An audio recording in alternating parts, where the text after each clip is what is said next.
ora que nós dentro do governo, nós ponemos diante que nós quer fortificar o setor de pesca, e para o setor de pesca porta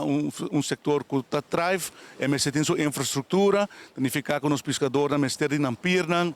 nós ainda não estamos para pier para pesca e nós identificar o primeiro pier para renovar é Asunto de Brisas del Mar e nós fazemos processo de destaho e a resultar contratista de Sr. Randy Wouters, Break and Build, que começar com o trabalho de renovação, para alguns semanas também está renovando full pier para assim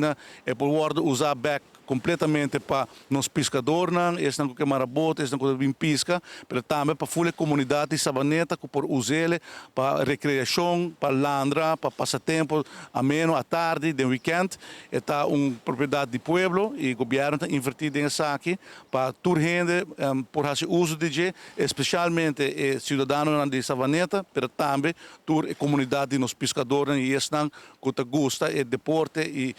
de pesca. Me estou contente,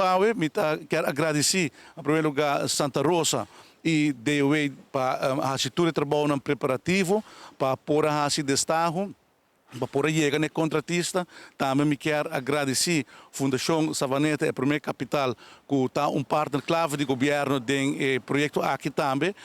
que ora que nós dentro da conversação a identificar também o pier de Savaneta como que o mestre wordo renobacion e assim é nós começar a trabalhar. Nós estamos agradecidos também com nossa trabalho aqui, junto com os stakeholders, estão escutando de este ativo do field aqui. E também me quero agradecer ao contratista, o Sr. Randy Wouters, de Break and Build, que